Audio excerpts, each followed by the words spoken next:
From the heart of Dubai, where tomorrow is being built today, to the world. Welcome to the CTO Show with Mehmet. Here, we redefine technology and reimagine possibilities.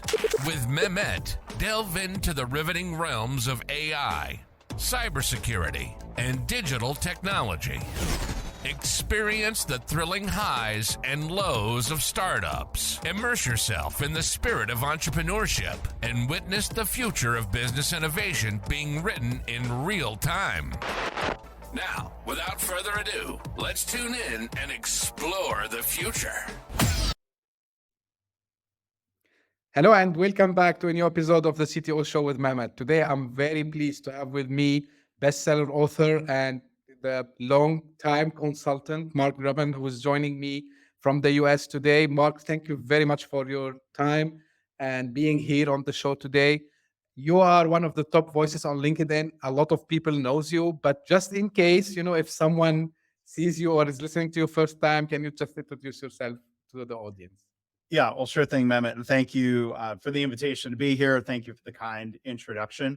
My name is Mark Graban. I'll try to summarize kind of my background and what I do now. So I'm an engineer, industrial engineer with an MBA. I thought I wanted a career in manufacturing, and that was the focus of about the first 10 years of my career. Enjoyed it, but then ended up having an opportunity in 2005 to do work in healthcare. Hospitals and different healthcare settings, trying to apply engineering and systems improvements, principles, management practices, kind of coming from manufacturing into healthcare. And so, nowadays, I do a number of things. I have my own company where I do writing and publishing, speaking, some coaching and consulting. I've also been affiliated in different ways with a technology company, a software company called KaiNexus, for about, 12 years now, as that company has grown. So never a full-time role with KaiNexus, but involved in different ways. I have a small ownership stake. And, as I have a chance to share a little bit in the book, I think really proud of the culture that the co-founders and other leaders at KaiNexus have built. And maybe that's something that we can delve into today. So my career has certainly taken different turns that I wouldn't have expected. Earlier stint with the startup in the early 2000s, that was a totally different, approach, a different era of entrepreneurship, I guess. But then, longer stint here with KaiNexus, including, the present day. So that's kind of a summary of what I do. I do podcasting. I've written and published a number of books, including my new one, The Mistakes That Make Us. That's great. Thank you very much for sharing this with us. And, actually, you answered my first question, by the way, right. About, the transition, because the first thing I wanted to ask you about, what inspired you actually to do this transition from an engineer to going into the path you are in today and, helping businesses from a consulting perspective. But, one of the things I want to ask you, because usually as consultants, we have to deal with multiple sectors. So for yourself, it was from manufacturing to healthcare to technology. So how you can, describe this experience and how it actually enriched your overall also like knowledge and, the way you deal with your clients? Yeah, I mean, I think there's a couple dimensions to what you're asking there. One is going from being an employee of companies to being a consultant. That transition wasn't as difficult because I was always in an internal consulting role, focused on improvement projects of different types, focused on helping implement elements of a lean culture, if you will, lean management approach in organizations. I've only had two, I will admit to having only two very short stints as being technically a people manager, but always working with leaders in organizations to help them with improvement. And so then I had an opportunity the first technology company, a lot of that was sort of a consulting role with the software customers. But then again, 2005, getting to join this consulting team within Johnson & Johnson that had a consulting group that worked with medical laboratories and hospitals. I think people in healthcare wouldn't have hired me, the individual, but they were willing to hire Johnson and Johnson. And, that was a great team to come be a part of, and to build trust, and build some experience with healthcare organizations. But, I think it's interesting whenever we look at trying to bring ideas from one sector to another. I think it's sort of natural that people might be a little defensive. Right.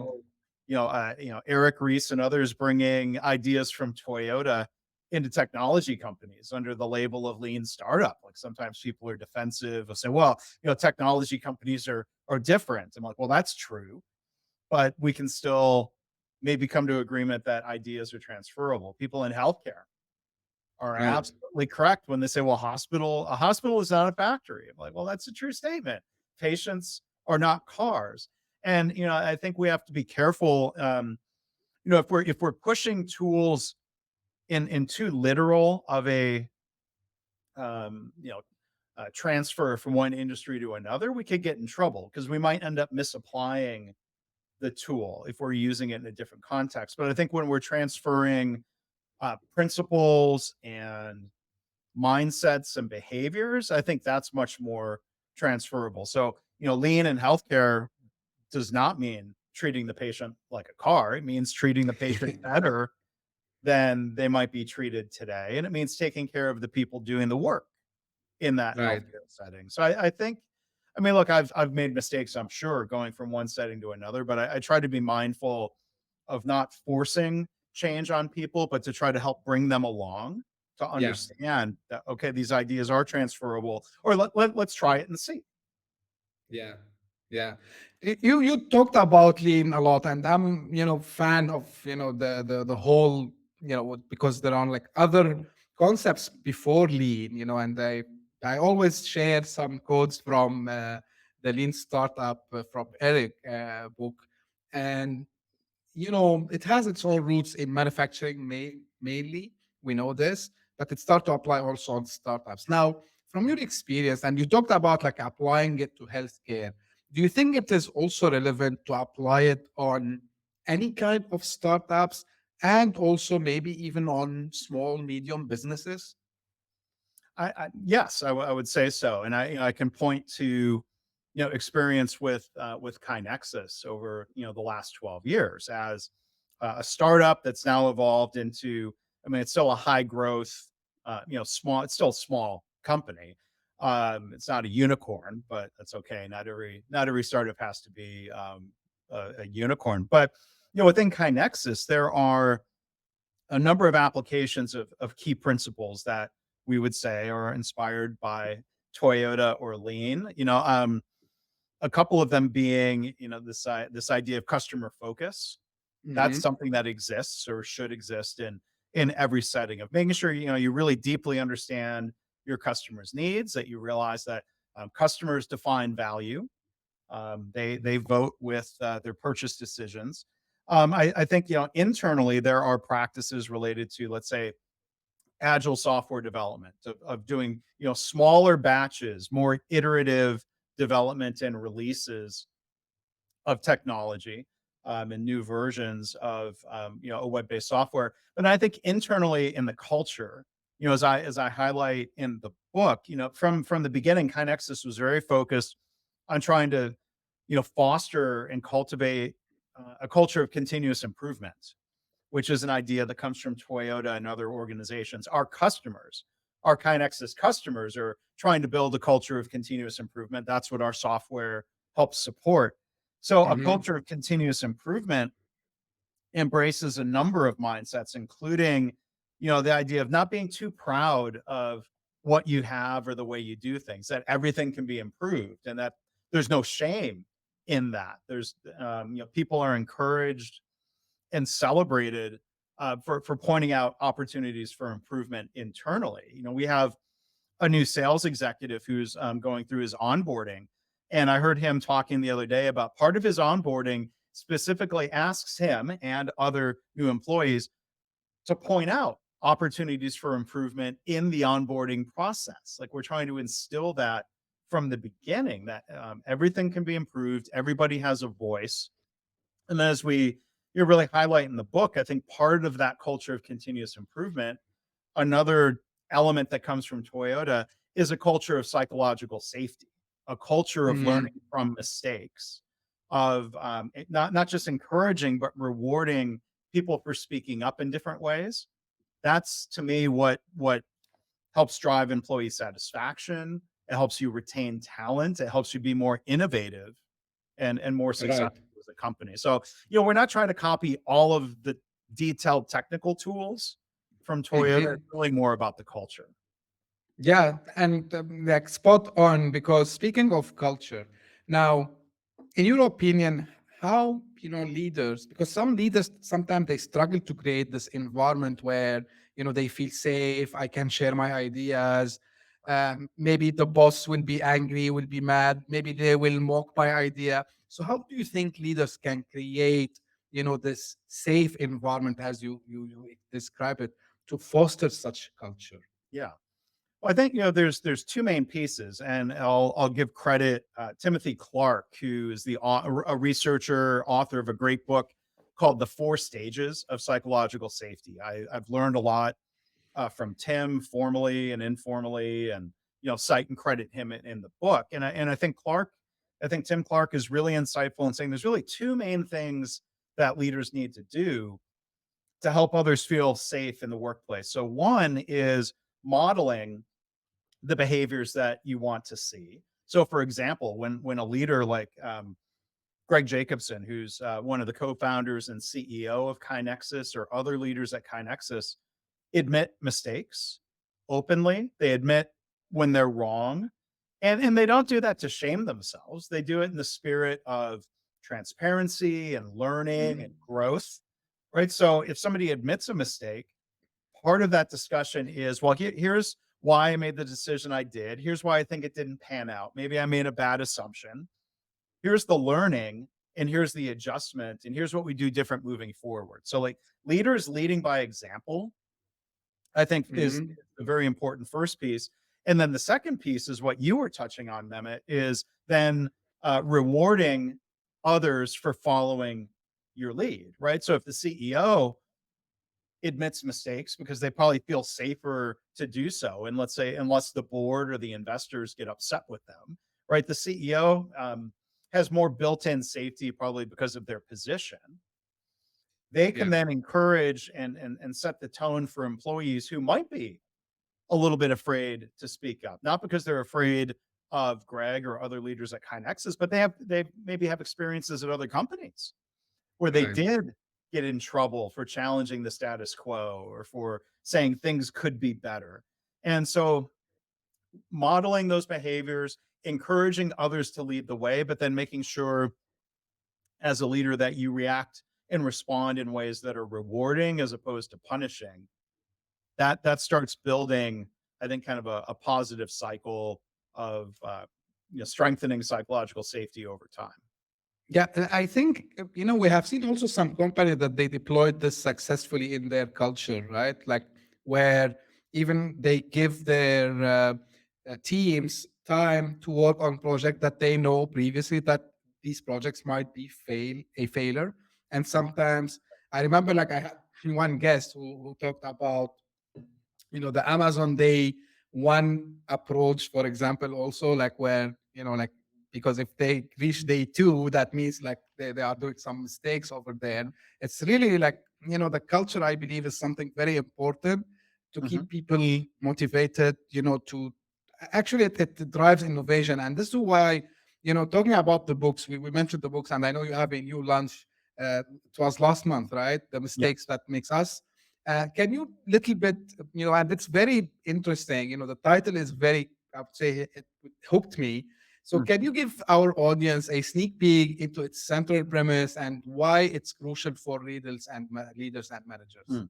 Yeah. Well, thank you. Yeah, I mean, the subtitle of the book tries to summarize it. It's about cultivating a culture of learning and innovation. Um, using the word cultivating in sort of an intentional way, and in fact, that word was a gift from an old friend of mine who did the artwork for the cover with me. Okay. Originally, I was using a word like creating, And I Mm. started, thinking about it. I'm like, well, creating a culture that almost sounds like more of a one-time act. We create something. Like, oh, maybe there's an implication of ongoing creation. Or like thinking of words like building. I'm like, that's a little too mechanical. Like you can build a house. Um, so cultivating, to me, it's more like, so one of the core themes is thinking of culture like a garden, of something that you have to continually nurture and feed and water and fertilize and protect from pests, of different types. It's an ongoing process, and I think culture is similar. But I think some of the core themes of the book is one of the core themes is, we all make mistakes.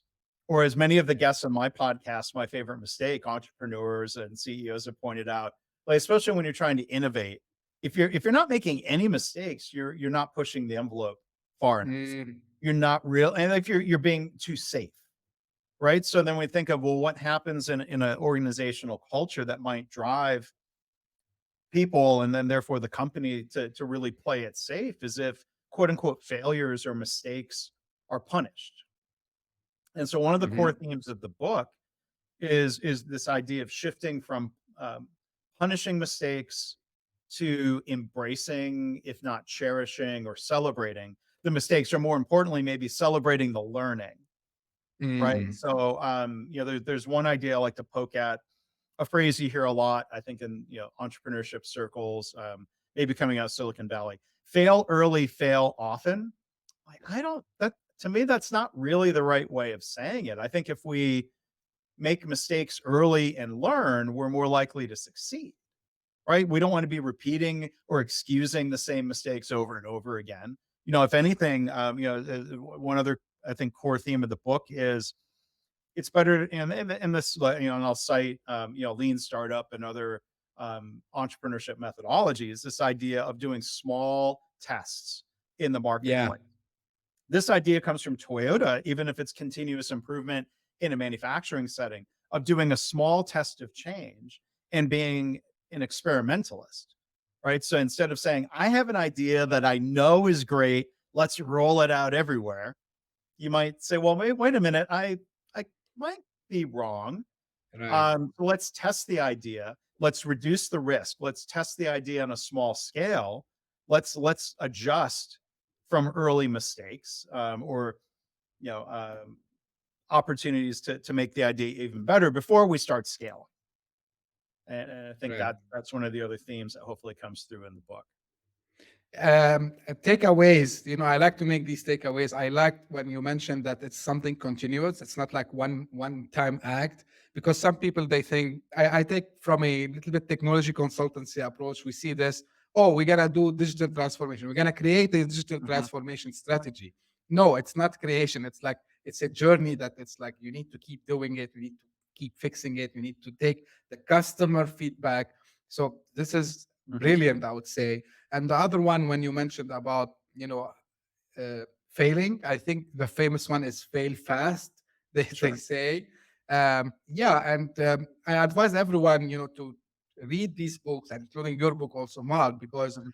there you find out that the best actually products or services that we use today, they were able to bring them to what they are because they have failed, and they kept Mhm. testing until they Mhm. had the best product or Mhm. service that we use. So this is something Yeah. I keep repeating on the show.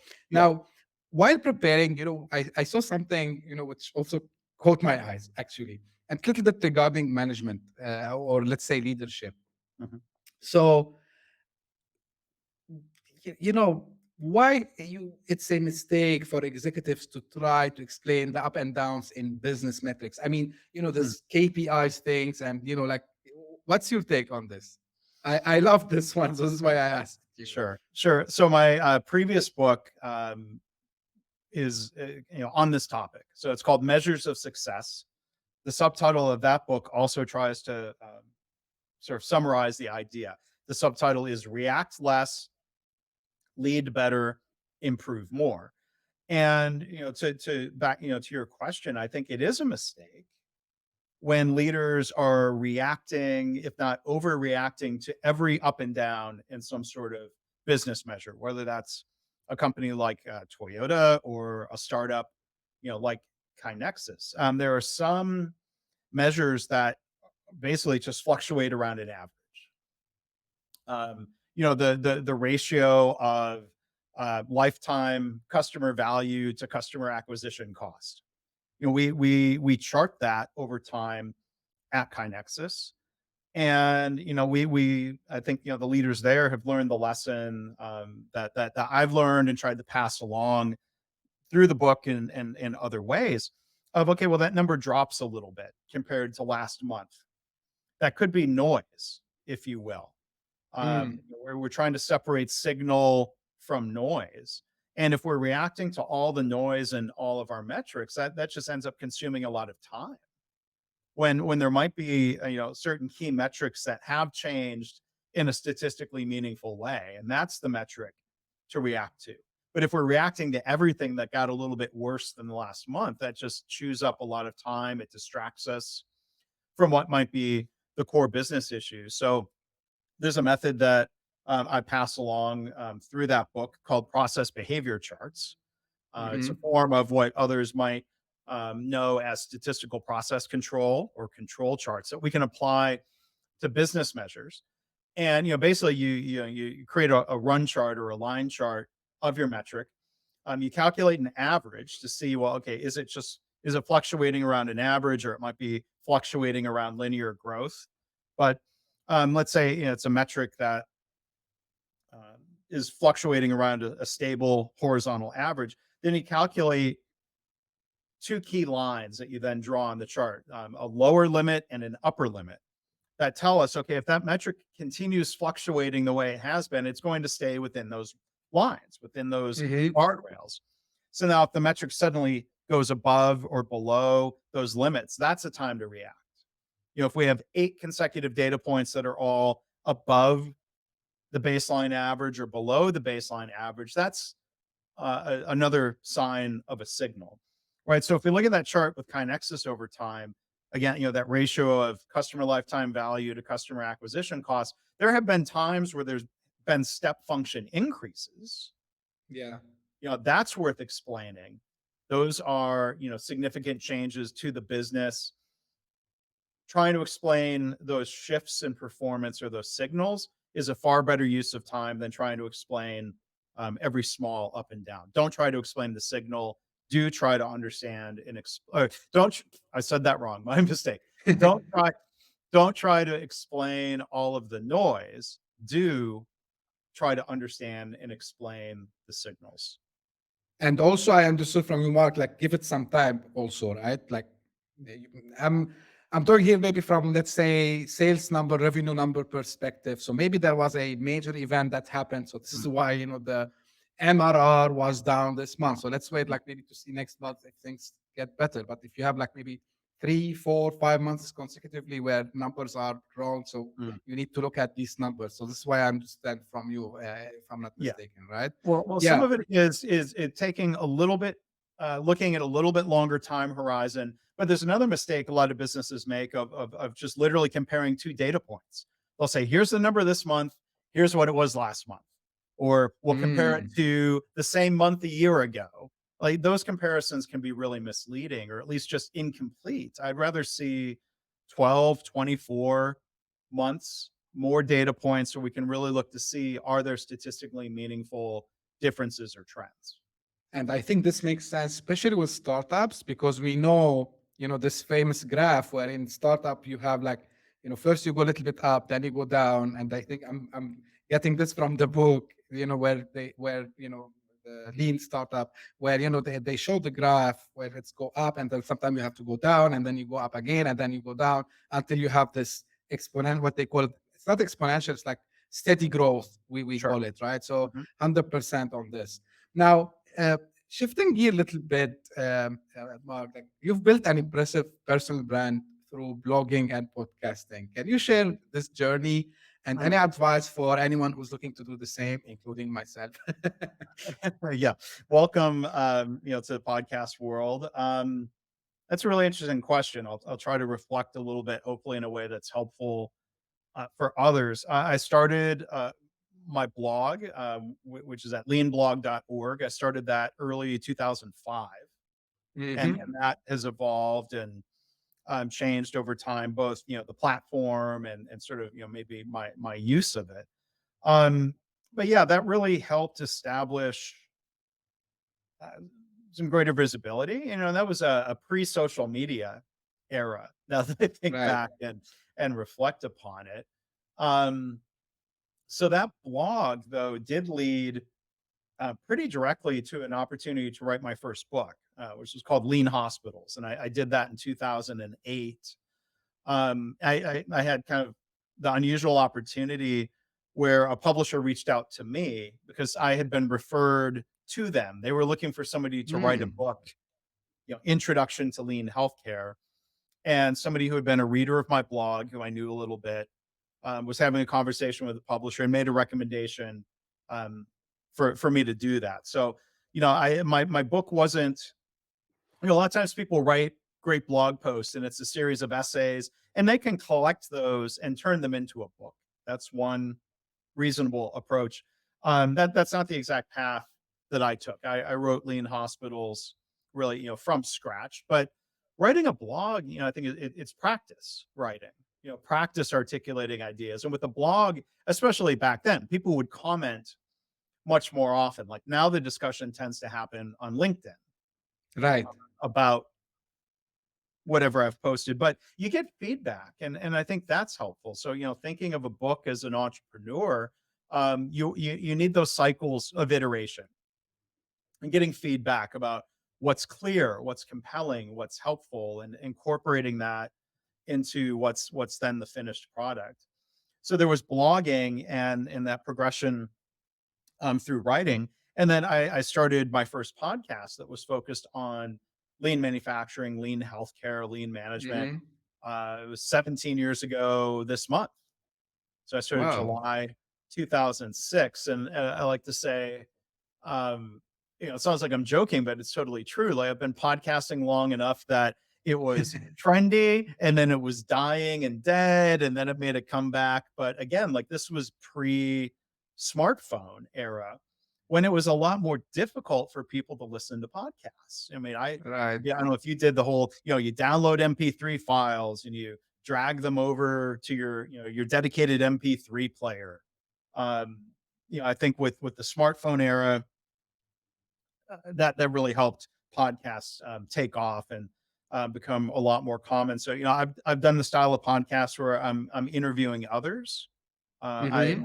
enjoy that. There's a certain I don't know practice or craft to interviewing people that I enjoy, as opposed to some people advocate, well, if you want to establish your brand or be the expert, you could do a solo podcast where it's you talking. I listen to some podcasts that are of that format, but like for me, being able to invite people on my show to be a guest has been a great learning opportunity. It's a 100%. really great networking opportunity. It's a good excuse to reach out to somebody that you want to meet and say, "Well, 100%. please come on my podcast." So that's part of the reason I've enjoyed that. And then I started, it was one of my pandemic projects. I'll hold up coffee mug with the logo. My favorite mistake Ah, nice. is a podcast that I started September 2020, and then that podcast really inspired the book, The Mistakes That Make Us. The podcast and the book are related. There's a lot of stories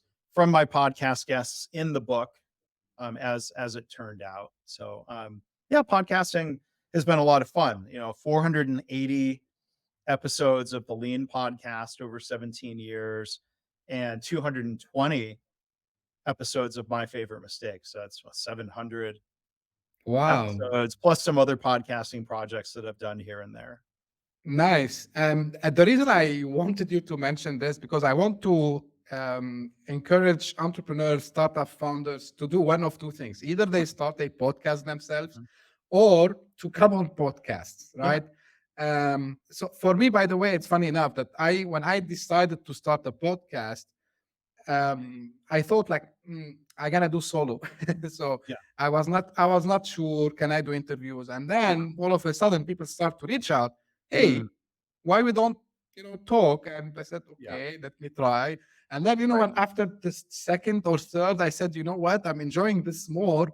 As you Mhm. said, exactly for the same reason. First, I'm learning a lot Yeah. from people like yourself. Second, people are enjoying also as well. They said, Mehmet, like really, like from where are you getting these people? I said, yeah, like okay, there are platforms where you can find, but also sometimes I'm reaching out myself to Mhm. people that I wish I have. Of course, not all of them. I know busy schedules and so on. And Yeah. sometimes, which is I think it's good sign, I'm getting reached out by people who saying, "Can we come to the podcast?" I said, "Of course you can. Be my guest. Like it's a Yeah. learning experience. It's enjoyable. I advise really everyone to do it, whether you want to be on host side, guest side. Like Mhm. it's your choice." But I think also you mentioned a little bit social media, and you started in the pre-social media phase. So how Mhm. LinkedIn mainly? Because for me, LinkedIn is my favorite to go platform. Yeah. Although like I have to be everywhere and so on, but I Yeah. mean, LinkedIn is my go-to to Mhm. reach audience. So how you leverage this also to build this thought leadership, Mm. and what tips you can again give for people who are interested to expand their influence on Mm. LinkedIn. Yeah, that's a great question. I don't know if I have that all figured out. So I'm trying to think or reflect on what tips, I would give to others. You mentioned earlier um, being included in a program they now call Top Voices. It Hmm. was launched as LinkedIn influencers up until this year, I think is when they made the change. And which is good because when I hear influencer, I think more like Instagram and Right. posing with photos of products and endorsing and it's a different idea on LinkedIn. So I've managed thanks to LinkedIn. I'm appreciative, that they designated me as one of those quote unquote top voices at least a decade ago.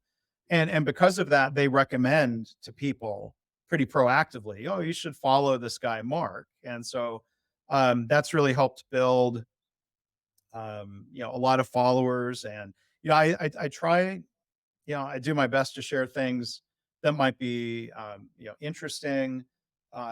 Sure, inevitably, part of LinkedIn is you share what you're doing Right. professionally, and there's that level of I feel like this question of like, am I being too overly promotional or and trying to that the judgment call around that, I guess, right? But I mean, I think there's good guidelines that I think during a book launch, maybe I've gotten away from of like having a good ratio of sharing industry articles and sharing, other perspectives that you think are interesting and worth sharing and not making it all about yourself. And I'm saying that out loud as reminder to myself. I apologize that book launch phase maybe has shifted the balance to posting more about the book launch. But I think just trying to share ideas or even sharing articles from the news and adding some of your thoughts or commentary Hmm. to it can be a helpful strategy. And engaging with people in the discussion. And I think sometimes some of the best learning comes from when somebody disagrees with you. Right. Something I've tried 100%. to get better at, but be better about is disagreeing or sharing a contrary opinion in a way that's constructive and helpful, Right. and try to do so in a way that you can sort of state confidently, well, here's what I believe, or here's what my experiences are, or here's what I was taught, and lay it out there in a way that doesn't completely diminish. Maybe someone has a different experience. Yeah. So I think, there's a difference between saying, well, my experience is this is different than saying you're wrong. Yeah. Like, and it's my way also as well, Mark. And I think, like, even it's funny, but even sometimes when people reach out, like people who send you these emails in LinkedIn and try to position something.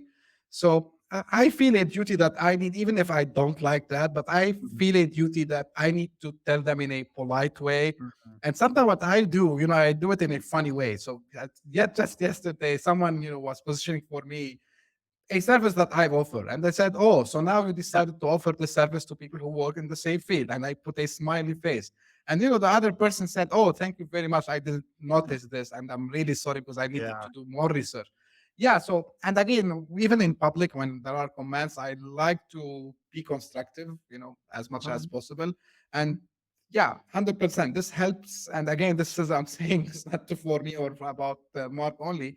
If you are a founder, even if you are a tech executive, because we target these audience as well, it's Right. good that you keep engaging. Don't be shy, guys. Like I'm talking to CTOs here, really, like Right. techie people. Don't be shy. Like show your expertise on different platforms, podcasts, blogs, because it will build your personal branding. And I'm a big believer now on personal branding. It's something that opens a lot of doors for you. So guys, just do it.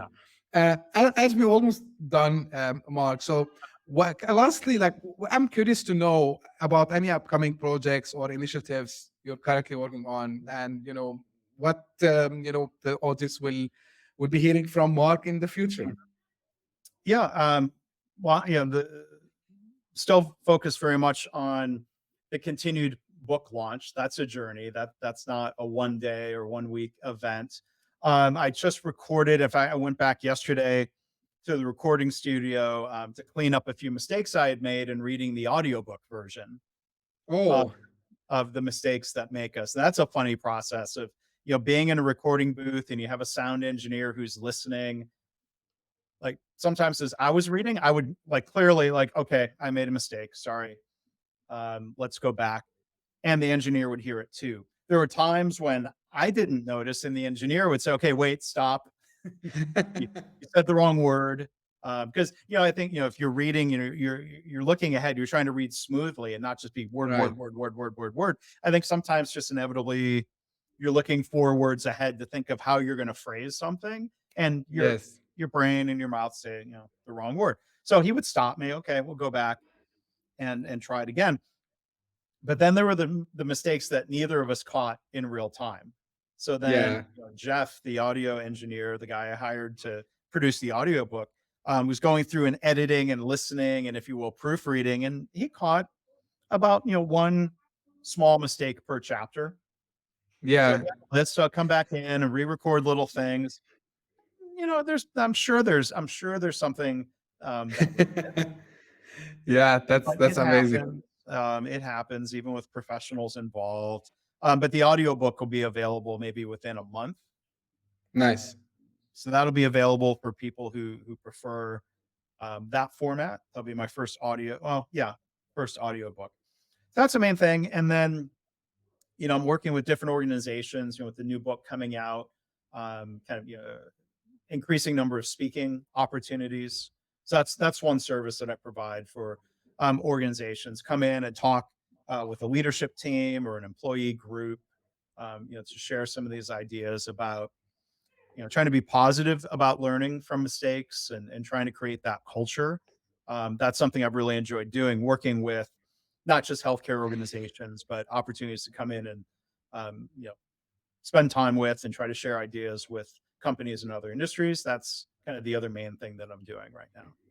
Where we can find more, Mark? I have the links, but if you want to Sure. mention.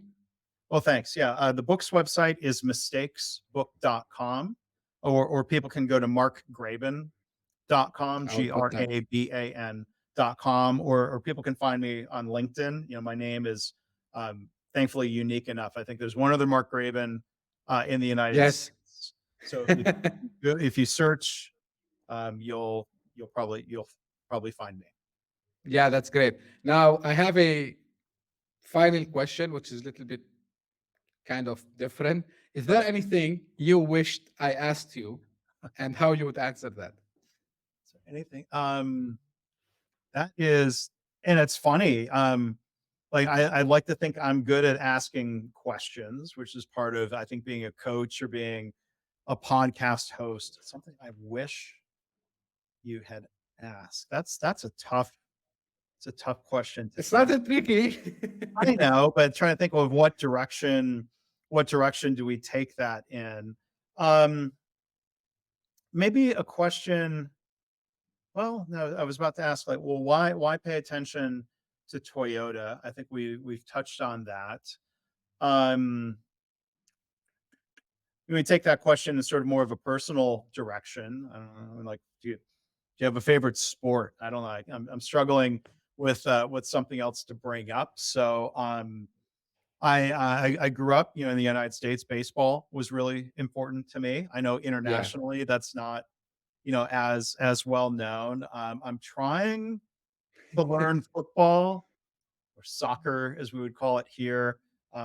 Didn't really grow up with that sport. It was just starting to become popular. Like a lot of the kids I grew up with played yeah, soccer, but I didn't get into that. So I do enjoy though, especially attending live, going to a baseball game on a nice day or a nice evening. Nice way to spend 2.5, 3 hours. I yeah. do enjoy the game, and especially these days, I have a favorite player, Shohei Ohtani. He was a Japanese player who's playing in Los Angeles. He's amazing, and I don't know, people listening might not care about that, and they might say, "Mark, that's a question we shouldn't ask you because it's maybe it's not that interesting." Yeah, but people think sometimes that I am doing it on purpose to trick, and it's not just because sometimes, I start to ask the question because one time the guest told me, "Hey, we didn't touch base on this." And I said, "Okay, sorry, but I thought like I explained what we're gonna talk about." So Hmm, I decided to come up with this question. And a lot of times people just did like yourself. So the other day I had a guest who I asked him and he said, "Hey, why didn't ask me who is my favorite Formula One team or driver?" I right, said, "Okay." right. And some people they get stuck. They said, "You asked everything. Like we don't have anything left." So Yeah, just I like to put it as a space. Really, if I forget something or maybe some topics sure. we jumped very quickly on. Well, Mark, thank you very much for being with me today. I really Thanks for appreciate that. the time. I really enjoyed the conversation. And again, I will put the links to the book and to Mark's website and his LinkedIn profile in the episode description. So if you are Yep, listening on your favorite podcasting platform, you can find that in the description. If you are watching this, again, you find it there. And again, as I end every episode, if you have any question, any feedback about this episode or the show in general, I would love to hear it. I would love to know what you are liking, what you are disliking, if you want to see any change, if you want like specific topics to be discussed. And also, if you are interested to be a guest with me, I would invite you to come and join me. I don't have any time constraints. Yes, I'm based in Dubai, but you see, Mark is in the US. yeah, I had some guests from Canada, I mean, that part of the world. I had people even in New Zealand on the other side, they are plus 12 hours from me. So right. I can accommodate the time zones. No worries at all about that. And the aim of the show is to bring, minds and expertise similar to Mark and all the guests that I had till now and spread this knowledge. And, even it's the CTO, again, it's technology, entrepreneurship, startups all coming together. And thank you for tuning in, and we'll meet again next episode. Thank you. Bye bye. Hit that subscribe button, share the show with your tech savvy friends and fellow entrepreneurs, and leave us a review on your favorite podcast app. Your support means the world to us.